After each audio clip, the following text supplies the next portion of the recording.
J'aimerais maintenant vous parler de la dépression, maladie hautement psychique et très répandue. Et j'aimerais vous communiquer mes recherches sur ce sujet sous l'angle donc de la psychosomatique clinique et humaniste. Je me suis aperçu avec tous les cas de personnes dépressives qu'il y a deux types donc de dépression qui sont connus, ces deux types. C'est la dépression endogène, c'est-à-dire qui vient de l'intérieur, et la dépression exogène, c'est-à-dire qui vient de l'extérieur.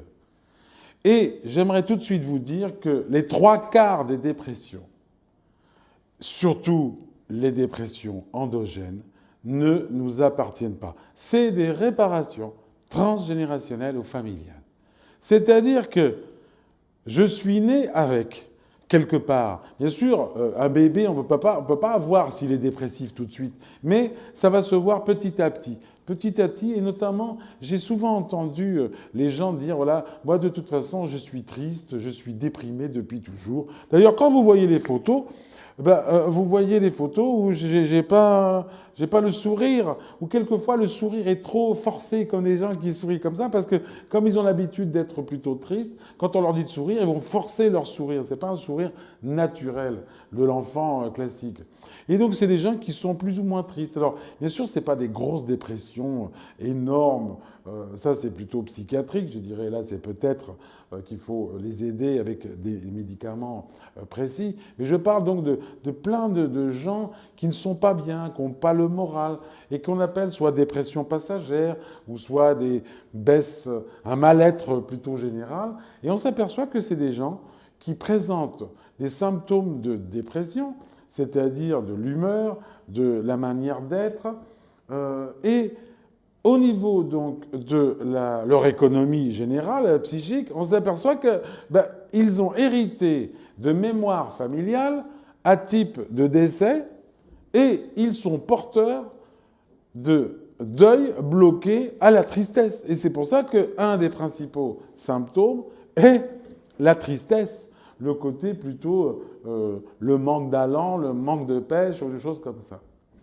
Et quelquefois, ce n'est pas transgénérationnel, c'est ce qu'on appelle le progescence gestationnel. Ça veut dire quoi? Progescence gestationnelle, c'est en gros, très schématiquement, qu'est-ce qui s'est passé au niveau événementiel, émotionnel, social et professionnel et amical et familial quand j'étais dans le ventre de ma mère.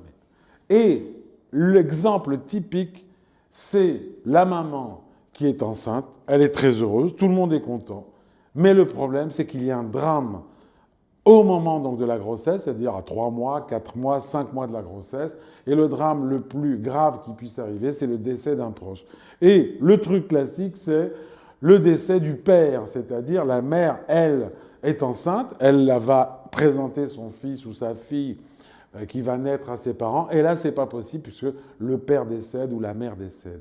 Donc c'est un choc incommensurable. À la fois, on est heureux d'avoir un enfant, mais de l'autre côté, à ce moment-là, le deuil est impossible à faire et il n'y a pas obligatoirement un blocage, mais en tout cas, il y a un moment très délicat et qui est fait de beaucoup, beaucoup de tristesse. Et là, qu'est-ce qui va se passer? Eh bien, l'enfant qui est dans le ventre de sa mère va quelque part percevoir, bien sûr, on ne peut pas le mesurer, mais va percevoir cet état. Et il va naître quelque part triste ou avec ces, je dirais, ces marques morales de deuil difficiles à faire à ce moment-là. Et l'enfant, c'est comme s'il était né dans un contexte de deuil et que pour lui, ce contexte est tout à fait normal. C'est comme s'il baignait dans une eau normale. Et donc d'être triste ou de ne pas avoir le moral, de ne pas avoir un entrain, je dirais, normal, c'est sa marque de fabrique. Et il va traîner ça toute sa vie. Et plus tard, plus ou moins, ça va s'aggraver. Et on va retrouver donc une sorte d'état dépressif plutôt vague, endogène, parce que ça dure depuis très très longtemps, intérieur, on ne sait pas pourquoi. Et l'exemple, donc cet exemple, je l'ai cité dans une conférence, et ça a permis donc cette femme d'une quarantaine d'années de faire, je dirais, voler en éclats sa dépression, simplement parce que j'ai raconté exactement l'histoire de sa vie. C'est-à-dire que quand elle était dans le ventre de sa mère, pendant ce qu'on appelle le progescence gestationnelle, ben, il y a eu ce drame.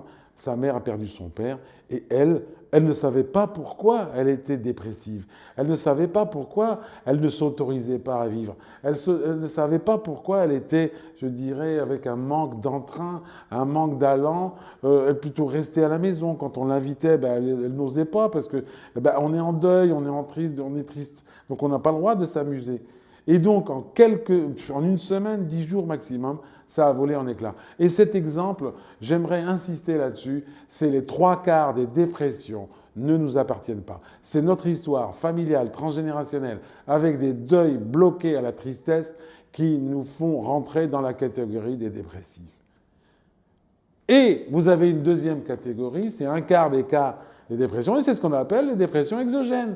C'est-à-dire, ça vient de l'extérieur. C'est-à-dire que, et la grosse différence, c'est les gens qui sont tout à fait normaux, c'est-à-dire avec une volonté normale, un entrain normal, une joie de vivre, des envies de faire, des projets, etc. Et tout va bien dans leur vie. Et à un moment donné, il y a quelque chose qui va les faire basculer, un événement particulier ou une situation particulière. Et là, ils vont prendre le terrain de la dépression. Et par exemple, le truc vraiment typique, c'est la retraite. C'est des gens, par exemple, qui ont l'habitude, je connaissais un monsieur qui, à 60 et quelques années, présentait une dépression. Et cette dépression, elle était apparue après la retraite. Quelque chose d'assez classique. C'est-à-dire que c'est un monsieur qui occupait un poste très important dans une entreprise, il dirigeait de nombreuses personnes, et toute sa vie, ça a été les ordres, etc., les réunions, et il a très très bien travaillé. Et à un moment donné, ben, il était parti à la retraite, parce qu'on ne pouvait pas aller plus loin. Et bien là, il ne se reconnaissait plus, c'est-à-dire qu'il ne servait plus à rien. Et c'est-à-dire que cet événement, la retraite, l'avait à peu près, du moins, grosso modo, il ne l'avait pas du tout anticipé, pas du tout préparé, et il s'est retrouvé sans rien faire, le sentiment d'inutilité, etc., etc. Et donc c'est ce qu'on appelle la dépression exogène. Ça peut être le chômage, ça peut être une séparation, ça peut être un divorce, ça peut être un drame familial, ça peut être un enfant qui ne va pas bien, ou une préoccupation, ou un déménagement, ou un changement de lieu, ou quelque chose comme ça. Et en tout cas, c'est toujours un événement particulier, une situation, qui va faire basculer la personne dans la retraite. Donc, si vous voulez bien, dans la dépression, les 3/4, quand c'est endogène, c'est plutôt familial, transgénérationnel, et je suis triste depuis tout le temps, je ne suis pas bien depuis tout le temps, du moins ça s'accentue avec les années, et arrivé à 40, 50, 60 ans, ça devient patent, c'est-à-dire on est dans vraiment une grosse dépression. Et vous avez de l'autre côté la dépression exogène, qui est plutôt due à un événement de la vie, comme nous avons vu, un événement marquant, traumatisant, comme la retraite, qui n'a pas été préparée. Donc, un conseil, c'est déjà de préparer sa retraite, de se voir un petit peu ce qu'on va faire dans les activités, etc. Ou d'autres accidents de la vie, comme le chômage, comme les séparations, le divorce, les drames familiaux, etc. Donc, voilà ce que je voulais vous dire. Et donc, peut-être qu'il serait temps de voir un petit peu son histoire familiale à la recherche de ses mémoires de deuil bloqué, et dont je suis porteur, dont je suis l'héritier, et qui se transforment chez moi, qui se convertissent, non pas en symptômes organiques, comme le psoriasis ou la thyroïde par exemple, mais là plutôt un syndrome psychique qu'on appelle dépression.